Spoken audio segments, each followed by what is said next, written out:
सेवा करणाऱ्या डॉक्टरची भूमिका करून तुझ्या अभिनयाला प्रथम बक्षीस मिळवून तू हा शील्ड घेऊन आलीस आणि मला म्हणाली, दादा दादा मला खूप शिकायचं आहे रे, मला डॉक्टर बनायचं आहे आणि या समाजाची आणि रुग्णाची मला सेवा करायची आहे. पण तुला ज्या समाजाची सेवा करायची होती त्याच समाजाने तुझी दशा करून ठेवली ग वैश्य. कोणता ग वैश्य?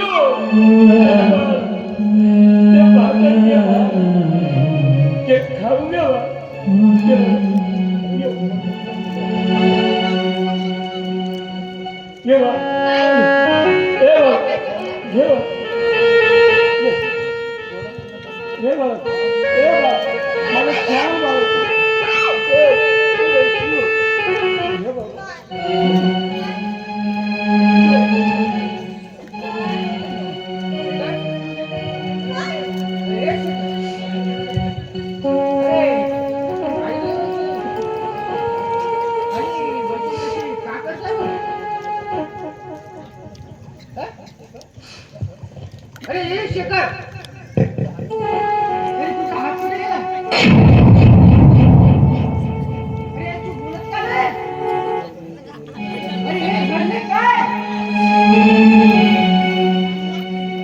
समुद्रात उठलेल्या वादळाने तुम्हाला येऊन सारा देशीराज करून सोडतो. अगदी त्याचप्रमाणे काळाने आम्हाला झडप घातली काका.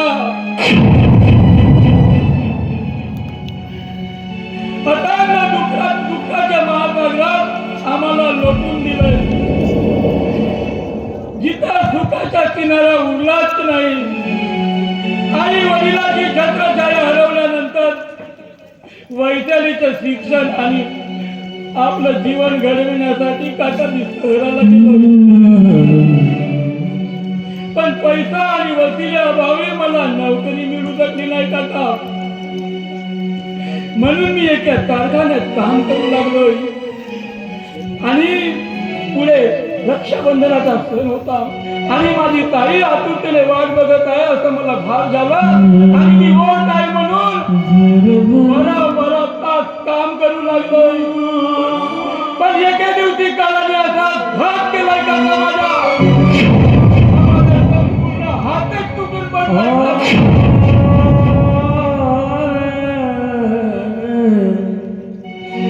रक्षाबंधनाच्या दिवशी मी गावी परतलो.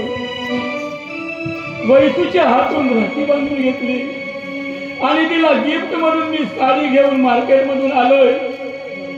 आणि बघतो तर काय पुण्या नराधमाने माझ्या बहिणीवर बलात्कार केलाय काका.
डॉक्टरांना घेऊन येतो. वैशू बेटा काय झालं? वैशू वैशू ए वैशू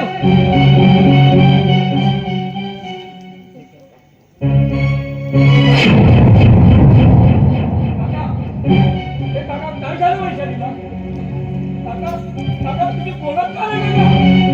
काका शब्द काय झालं बोला काका?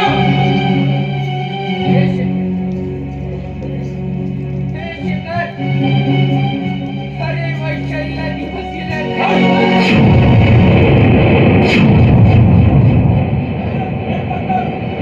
खोटं बोलताय का?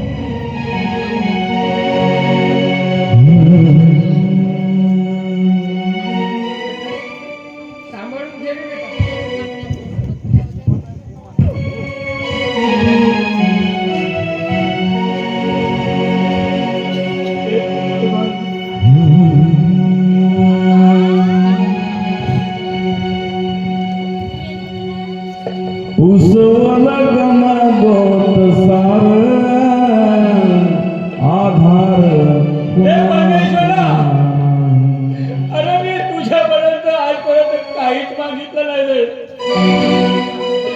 पण माझा एक हात पकडून तुला दयेची भीक मागत आहे देवा. मला माहित आहे की तू आमच्या दोन भावंडांच्या हातात छळ मांडलास परमेश्वरा. या छळातून आम्हाला मुक्त कर परमेश्वरा.